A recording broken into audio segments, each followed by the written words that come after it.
যে 11টা বছর ধরে 10 বছর ধরে আহলে সুন্নাত ওয়াল জামাত তার কর্মীরা বা আমি নিজে বিভিন্ন জলসায় বিভিন্ন প্রোগ্রামে যেখানে মাইক পেয়েছি কম বেশি ওয়াকফ নিয়ে মানুষকে বুঝিয়েছি যে আসো মসজিদ বাঁচাও, মাদ্রাসা বাঁচাও, কবরস্থান বাঁচাও। কি বলেছি না বলিনি?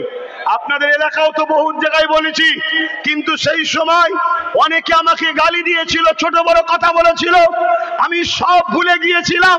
যখন এই কেন্দ্রের কালা কানুন তৈরি হলো, আমার বাংলায় যেভাবে আন্দোলনের রূপরেখা নিল, আমি ভাবলাম এই আন্দোলন যদি চালিয়ে যেতে পারে তাহলে ব্যাপক কিছু একটা ঘটতে পারে, আশা করা যেতে পারে আমরা আমাদের ওয়াকফ ফিরে পেতে পাবো, আমরা আমাদের ওয়াকফকে দখল করতে পারবো। কিন্তু হঠাৎ করে দেখলাম একদিন কেন আমার রাজ্য সরকার বলে উঠলো যে ওয়াকফ নিয়ে যে গুলোগুলি বাংলায় করবে সব থেকে বড় দুশ্মন আমি তার হব। সঙ্গে সঙ্গে আন্দোলনগুলো সব বন্ধ হয়ে গেল। তখনই আমি বুঝলাম আপনারা কেন্দ্রের বিরুদ্ধে নেবে বাংলা নিরীহ মুসলমানকে বিজেপির ভয় দেখিয়ে রাজ্যের কোলে তোলার জন্য আন্দোলন করছিলেন, আপনারা মসজিদ মাদ্রাসার জন্য নামেন না, এটা প্রমাণ হয়ে গেল। যদি বলেন যে না আব্বাস সিদ্দিকী ভুল, তাহলে ভুলের প্রমাণ দেন, কাল পরশু থেকেই শুরু করে দেন পুরো বাংলা জুড়ে যেমন আন্দোলন করেছিলেন। তাহলে আমি ক্ষমা চেয়ে নেবো, যে কোনো এক মজলিস থেকে ক্ষমা চাইবো যে আমি ভুল ছিলাম। কি ভাই, ভুল হতে পারি? আন্দোলন শুরু করে প্রত্যেকটা আলেম, প্রত্যেকটা উলামা, প্রত্যেকটা মসজিদ, প্রত্যেকটা খানকা, সব জায়গা থেকে আওয়াজ উঠবে ওয়াকফ আমাদের, কবরস্থান, মসজিদ, মাদ্রাসা আমাদের ইসলামের ঐতিহ্য। এই ঐতিহ্যের উপরে যে হাত তুলবে তার কালো হাতকে আমরা ভেঙে দেওয়ার চ্যালেঞ্জের সাথে বলছি। সে হতে পারে পিএম, হতে পারে সিএম, আমার সংবিধানের উপরে সে নয়। সংবিধান আমাদেরকে রাইট দিয়েছে, তার বিরুদ্ধে সংবিধানকে সামলে নিয়ে আজকে সাকরাইল থেকেও যুদ্ধের ঘোষণা চ্যালেঞ্জ দিয়ে দিলাম আমরা। হতে পারি আমরা মুসলিমীয় লোক, কিন্তু আমরা বদরের ইতিহাস পড়েছি। হতে পারি আমরা মুসলিমীয় লোক, আমরা সালাউদ্দিন আইবির ইতিহাস পড়েছি। হতে পারি আমরা মুসলিমীয় লোক, আমরা পড়েছি হযরতে গরিবে নওয়াজ হিন্দুস্তানের বাদশার ইতিহাস পড়েছি। এই অন্যায় কখনো মাথা তুলে দাঁড়াতে পারে না। অন্যায় বারবার মিটেছে, অন্যায় আগামীতে মিটবে, কিন্তু আপনি কোন দিকে থাকবেন? অন্যায়ের পক্ষে না ন্যায়ের পক্ষে? অন্যায় থেকে চুপ থাকা মানে অন্যায়ের সাথে ন্যায়ের পক্ষে যদি দাঁড়াতে পারেন, হতে পারে আপনার শহীদের বিনিময়ে, আপনার জীবনের বিনিময়ে আল্লাহর দ্বীন, আল্লাহর কোরআন, আল্লাহর মসজিদ মাদ্রাসা এই ভারতবর্ষে মাথা তুলে থাকবে। এর বিনিময়ে আপনাকে আল্লাহ নাজাত দিতে পারে, এই আশায় আপনাদের ঘরে অঙ্গীকারবদ্ধ হতে হবে। আগামী দিন আরো লড়াই আমাদের চলবে। রাজি আছেন তো নাকি? পিছিয়ে গেলে হবে না বাপ, আর 500,000-এ বিক্রি হলে হবে না। বিক্রি হওয়া লোক তেড়ে কথা বলতে পারে না, কেন? তার ভেতরের খাবার মুখে উঠে চলে আসে, আর যখনই খাবার আসে খাবার তার মনিবের কথা বলে দেয় যে তুই কার খেয়েছিস আর কার বিরুদ্ধে কথা বলছিস। আর যারা বিক্রি হওয়া লোক নয়, অধিকার নিয়েছে, মেহনত করেছে, অধিকার নিয়েছে, তারা কাউকে চেনে না। তারা চেনে ইনসাফ, তারা চেনে ইনসানিয়াত, তারা চেনে মানবতা, তারা চেনে সম্প্রীতি, তারা চেনে ভালোবাসা, তারা চেনে প্রফেট মুহাম্মদ সাল্লাল্লাহু আলাইহি ওয়াসাল্লামের দেখানো রাস্তা, তারা চেনে ভারতবর্ষের, ভারতের সংবিধান। এই জায়গায় দাঁড়িয়ে থেকে আমি ওয়াকফের 2-3টে কানুনের বিষয়ে আপনাদেরকে একটু বলতে চাইছি, শুনতে রাজি আছেন? প্রথম কথা হচ্ছে এই ওয়াকফ কালা কানুন যে 2025 করেছে, এর মধ্যে একটা আইন করেছে, যে আইনের মধ্যে লিখেছে কোন জায়গা যদি 12 বছর কেউ দখল করে রাখে, আইন অনুযায়ী সেই জায়গা সত্তার মালিক সে হয়ে যাবে। কিন্তু ধর্মীয় প্রপার্টিতে 12 বছর হোক আর যত বছরই হোক, কেউ কিন্তু দখল করে রাখলে তার সত্তার মালিক কিন্তু হতে পারে না। ওয়াকফ চাইলে তাকে উঠিয়ে দিতে পারে। কিন্তু নতুন করে কেন্দ্র জালিম সরকার কি করেছে, যে বলছে মুসলমানের উপকারের জন্য করেছি। কথা বুঝে আসছে? মুসলমানের উপকারের জন্য করেছি। খুব খারাপ লাগলে মাফ করবেন, টয়লেট যদি বলে আমি খুশবু দিতে এসেছি, এটা যেমন হাস্যকর, তার থেকেও বড় হাস্যকর কেন্দ্র সরকার মুসলমানের উপকার করছে, এটা বড় হাস্যকর। এর চেয়ে ভালো উদাহরণ আমার কাছে নেই। আপনাদের কাছে আছে নাকি? আমাকে তো এমনি বলে অনেকে, সবই ঠিক আছে আব্বাস সিদ্দিকীর, কিন্তু বড্ড কড়া কড়া কথা বলে ফেলে। হ্যাঁ, কড়া কড়া কথা বলবো না, আমার দেশকে লুটা হচ্ছে, এখন মিষ্টি বা বিতরণ করে কথা বলবো নাকি? আমার ইসলামের উপর আঘাত দেওয়া হয়েছে, আমি মিষ্টি বিতরণ করে কথা বললে আপনি খুশি হবেন মনে হচ্ছে নাকি? তাহলে আপনার সঙ্গে আমার থাকার প্রয়োজন নেই, কিন্তু আপনি আন্দোলনে নামুন না, আপনার লোকলে নামুন না, আমাকে বাদ দিয়ে করুন না, কিন্তু আপনি করবেন না, কথা বলবেন, জানতে হবে এটাও পিছন থেকে টানার একটা ষড়যন্ত্র। তো সেই জায়গায় কি লিক করছে কেন্দ্র সরকার, যদি কেউ ওয়াকাফ জায়গাকে, ধর্মস্থানের জায়গা কেউ 12 বছর ধরে দখল করে থাকে, তাহলে সে সেই জায়গার মালিক হয়ে যাবে।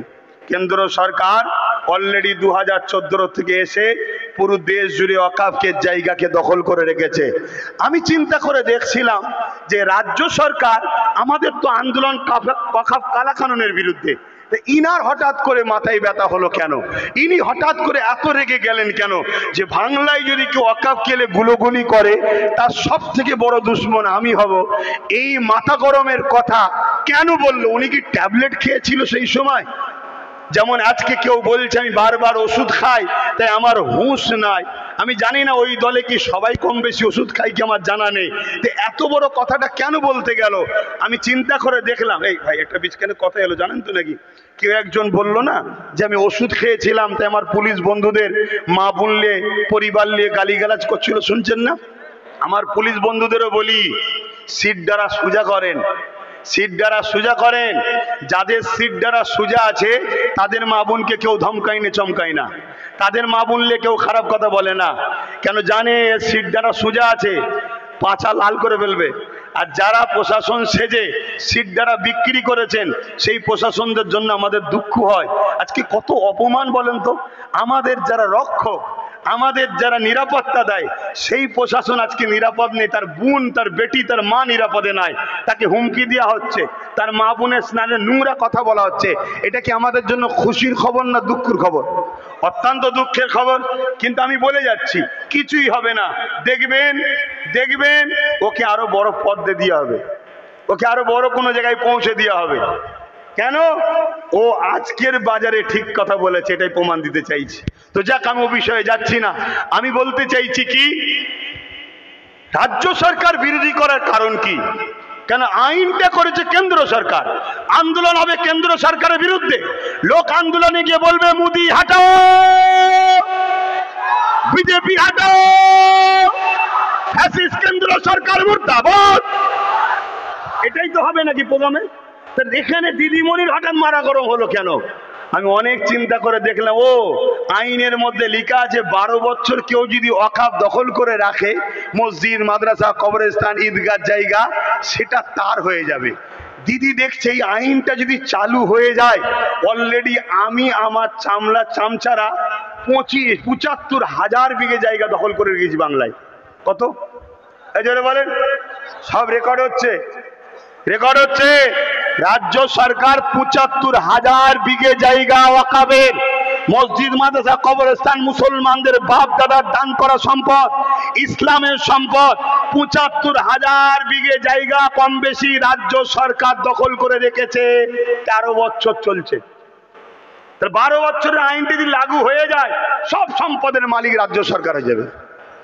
এ তো দেখছে আমার বিনা বিরোধী করে, মুসলিম দরদি দেখিয়ে মুসলমান আমার সাপোর্ট করছে, আবার আমি মুসলমানদের ভোটেই সরকার হচ্ছি, অথচ মুসলমানদের 75,000 বিঘে জায়গা নিয়ে নেব, কেউ বুঝতে পারবে না। এ আইনের বিরুদ্ধে বলতে দিবা। দ্বিতীয় নম্বর, এটাও হতে পারে অনেকে বলছে যে উনি কি করবে, ওপর থেকে চাপ এসছে, যদি বাংলায় আন্দোলন হয় তাহলে সিবিআই, ইডি পাঠিয়ে তোমাকেও ভাইপোকে তুলে আনবো। এই ভয়ের কথা অনেকে বলছে, কিন্তু আমার মনে হয় এই 75,000 বিঘে জায়গাটাই হচ্ছে মেন ইস্যু। তো চলে আসুন, এই একটা ভয়ঙ্কর আইন তৈরি করেছে। আর কি আইন তৈরি করেছে? আইন তৈরি করেছে কেউ যদি ওয়াকাফ সম্পত্তি দান করে তাকে প্র্যাকটিসিং মুসলিম হতে হবে, অর্থাৎ সে কোরআন সুন্নাহ অনুযায়ী ধর্ম মেনে চলে, এই মুসলমান হতে হবে, তবে সে দান করতে পারবে। এখন বলুন, সে মুসলমান না মুসলমান নয়? প্র্যাকটিসিং মুসলমান প্র্যাকটিস করছে কি করেনি, এর সার্টিফাই করবে কে? জেলার প্রধান, অর্থাৎ ডিএম, কালেক্টর সাহেব, ডিএম। ডিএম আপনার নামা রোজা সম্বন্ধে সে কি বোঝে? আপনি দান করতে যাবেন, বলবেন না আপনি, আপনাকে সন্দেহ হচ্ছে আপনি মুসলমানই নয়, আপনি ফজরের নামাজ পড়েননি, আপনি রোজা রাখেননি, আপনার এই সমস্যা। তাহলে কি রকম ভাবে ভয়ঙ্কর ভয়ঙ্কর আইন করেছে বুঝতে পারছেন? আরো আইন করেছে ভয়ঙ্কর। সময়ের দিকে খেয়াল করে আমি সংক্ষেপ করছি। তাহলে আন্দোলন বাড়াতে হবে না হবে না? আগামী দিন আহলে সুন্নাত ওয়াল জামাত শহরে যাবে, আপনাদের এলাকার শহর, তারপরে পশ্চিম বাংলার রাজধানী, সব জায়গায় প্রচার হচ্ছে, এখান থেকেও প্রচার করছি। আগামী দিন ব্যারিকেডে যাওয়া আমাদের একটা চ্যালেঞ্জ হয়েছে। কেন আমার ভাইয়েরা ব্যারিকেড করতে চেয়েছিল, জানি না কে কামড়েছে পিছন থেকে, ব্যারিকেড করতে পারেনি। এই ব্যারিকেড এখন আমাদের জন্য চ্যালেঞ্জ। বিজেপি যদি ব্যারিকেড করতে পারে, বাম যদি করতে পারে, কংগ্রেস যদি করতে পারে, টিএমসি যদি করতে পারে, আমার হিন্দু ভাইরা তারা যদি লক্ষ কণ্ঠের গীতা পাঠের জন্য ব্যারিকেড পেতে পারে, আমরা ভারতের অধিকার রাখি, ভারতের স্বাধীনতায় আমাদের অবদান আছে, দেশকে ট্যাক্স দিয়ে বসবাস করছি, আমরা ব্যারিকেড পাবো না কেন? আজকে বলুন, চ্যালেঞ্জ দিয়ে আমরা লড়াই করে ব্যারিকেড করে দেখাবো, রাজি আছেন আপনারা? এই ব্যারিকেডের স্বপ্ন নিচ্ছি আমি, আপনারা আমার সাথ দেবেন তো নাকি?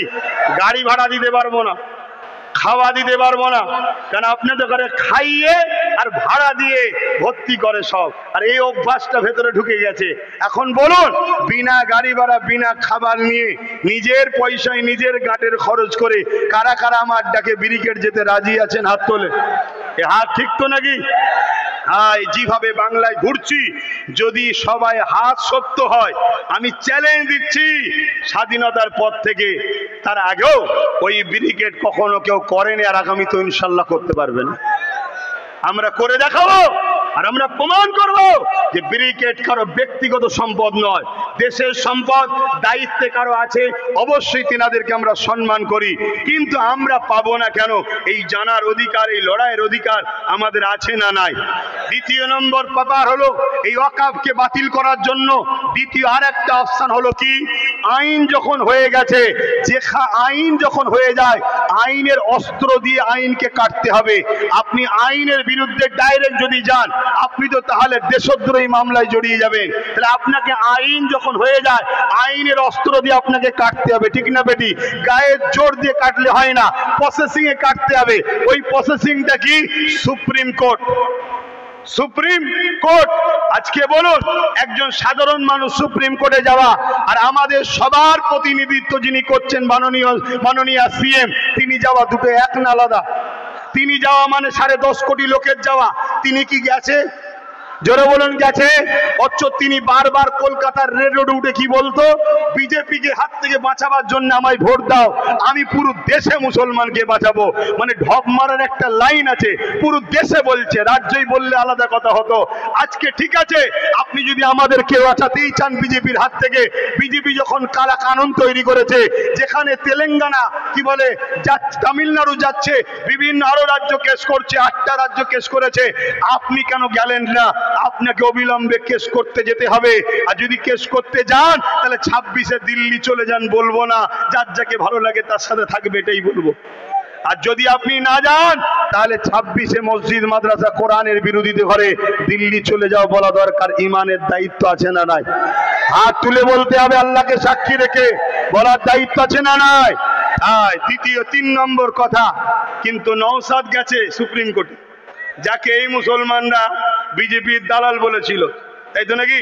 নওশাদকে যারা, আমাকে যারা বিজেপির দালাল বলবে, মনে রাখবেন এরা সব থেকে বড় বিজেপি। না, এরা কি করে জানলো ওদের সঙ্গে আমাদের সেটিং আছে? ওর সাথে সেটিং আছে বলেই তো জানে, তারপর ও নিজে বিজেপি। এটা ও স্বীকার করুক যে হ্যাঁ আমি বিজেপি, তারপরে আমি এসে বলবো দালাল কি দালাল নয়, আগে ওকে স্বীকার করতে হবে। কথা মাথায় ঢুকছে না? ঢোকে নেই? কত বড় আমাদেরকে ধোকা দিয়েছে দেখুন। আজকে বুকে হাত দিয়ে বলুন তো ভাই, শুনছেন আমার কথা?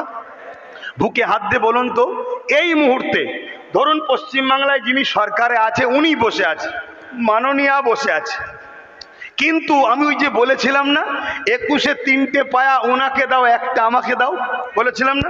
ধরুন এই যে চেয়ারে 4টে পায়া দেখুন, ধরুন মাননীয়াই বসে আছে, কিন্তু 3টে পায়া ওনার, একটা পায়া যদি আমাদের থাকতো, উনি ওই চেয়ারে বসে আমাদেরকে হুমকি দিতে পারতো, আমাদেরকে দিল্লি চলে যাও বলতে পারতো, আজকে বলুন তো, নওশাদের সাথে যদি আরো গোটা 40 থাকতো আজকের দিনে, আপনাদের উপকার হতো না ক্ষতি হতো?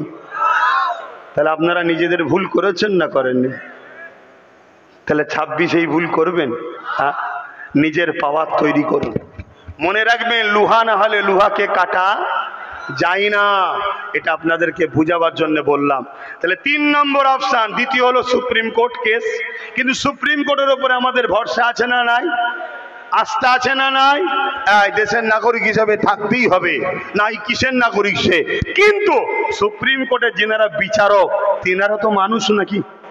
এই মানুষ তো নাকি? কারো পরিবার বাচ্চাদের তুলে নিয়ে যদি বলে আইনটা এইদিকে না গেলে ঝেড়ে দেবো, সে ভয়ে উল্টো আইন করতে পারে না? পারে না? বা কালকে হয়তো রিটার্ন হবে, আজকে ঢোক করে বলে দিয়ে রাত 12টার সময় সই করতে পালাতে পারে না? পারে না? যেমন বিগত দিন বাবরি মসজিদের সাথে হয়েছিল। আর বাবরি মসজিদের সঙ্গে হওয়ার পিছনে কারণ আছে, আমরা আন্দোলন বন্ধ করে দিয়েছিলাম, তাই হয়েছিল। তা ঘুমিয়ে পড়লে হবে না, আপনাদেরকে ঘুমাতে চাইবে। অনেক মোল্লা মৌলী সাহেব বলবে, অনেক রাজনীতির দলের নেতারা বলবে যে কেস যখন চলছে একটুখানি আন্দোলন বন্ধ রাখো। বলবে কেন?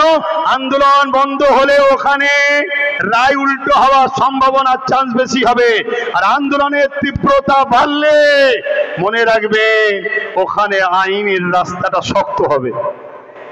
শেষ অপশন বলে যাচ্ছি, ওয়াকফ কালা কানুন যদি বাতিল করার সত্যি আপনাদের টার্গেট থাকে, মুখে বলবেন বাতিল করব, আর ভেতরে ভেতরে দুশ্মনদের কাছে বিক্রি হব, কখনো সম্ভব নয়। শেষ অপশন হলো, যে শক্তিতে তারা আইন তৈরি করেছে ওই শক্তি দখল করতে হবে। বলুন ওই শক্তির নাম কি? জোরে বলুন। আপনার মসজিদে পুলিশ তালা মারতে আসবে কাদের ইশারায়? কাদের ইশারায়? আপনার ঈদগাতে তালা মারতে আসবে কাদের ইশারায়? আপনার খানকাতে তালা মারতে আসবে কাদের ইশারায়? আপনার কি বলে কবরস্থানে তালা মারতে আসবে কাদের ইশারায়? রাজ পাওয়ার যাদের হাতে আছে, এই পুলিশ বন্ধুদের ঘরে গালি না দিয়ে, তাদের সমালোচনা না করে নিজের ভুলকে বুঝতে শেখো। পুলিশ বন্ধুদের ওপরেও তোমার যেন পাওয়ারটা থাকে, ওই রাজ পাওয়ারকে তোমাকে দখল করতে হবে। তুমি যদি রাজ পাওয়ার দখল করতে পারো, তাহলে প্রশাসনকে হুকুমও কেউ করবে না, তোমার মসজিদে কেউ তালা মারতে আসবে না, তোমার মাদ্রাসা কেউ তালা মারতে আসবে না, তোমার ঈদগাতে কেউ বুলডোজার দিতে আসবে না। কেন? তোমার হাতেই তো পুলিশের পাওয়ার আছে। ওই পাওয়ারটা নাম হলো রাজ পাওয়ার।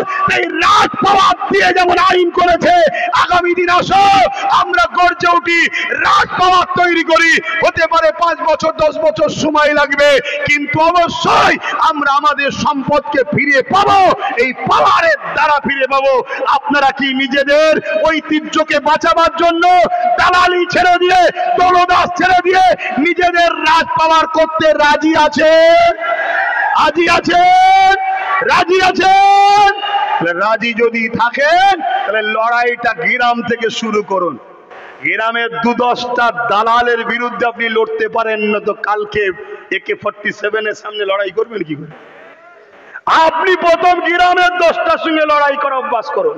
ফোন করে বলবেন না যে আমাকে জুলুম করছে, আমাকে মারছে। না, তুমি তোমার গ্রামে যদি স্বাধীন না হও, তাহলে তুমি কে বলেছ আজকে স্বাধীন? তুমি স্বাধীন দেশের পরাধীন। তোমার সংবিধান তোমাকে রাইট দিয়েছে, তোমার ঐতিহ্য তোমাকে ফিরে পেতে হবে, তোমাকে রুখে দাঁড়াতে হবে।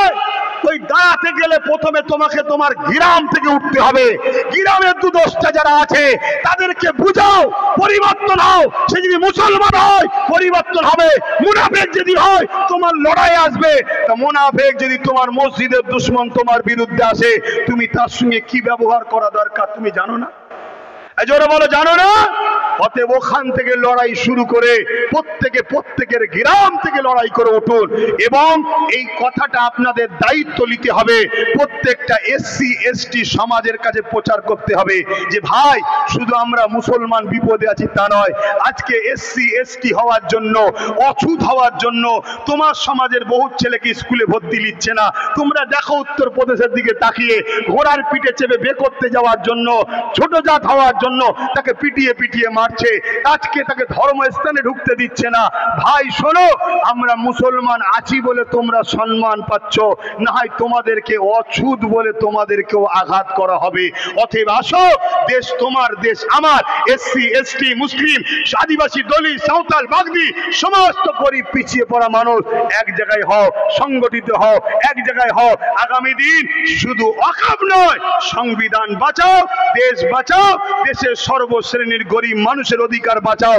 এই লড়াইয়ে আমাদেরকে সংগঠিত হতে হবে, সর্বধর্মের মানুষ সেখানে আসবে। আগামী দিন এই জায়গায় আমাদেরকে প্ল্যাটফর্ম তৈরি করতে হবে। এই কথা বলে আমি বিদায় নিচ্ছি। শেষ কথা এটাই। এতক্ষণ যা শুনলেন আপনারা বলুন, আমি ভুলের ওপরে আছি না ঠিকের ওপরে আছি? হাত তুলে বলুন, ভুলে না ঠিকে? ঠিকের ওপরে যদি থাকি তাহলে আগামী দিন যখনই ডাকবো পাশে পাবো তো। আমি এখানে সংক্ষেপ করলাম। এখন যারা সঞ্চালক তারা বক্তব্য দেবে। আমার কথা থেকে যদি কষ্ট পান আমার কিছু করার নেই। দেশের স্বার্থে, ধর্মের স্বার্থে ঐক্য হতে হবে। আসুন সকলে স্লোগান দেন, দাঁড়িয়ে যান, সকলে স্লোগান দেন, ভারতবর্ষ, ভারতবর্ষ।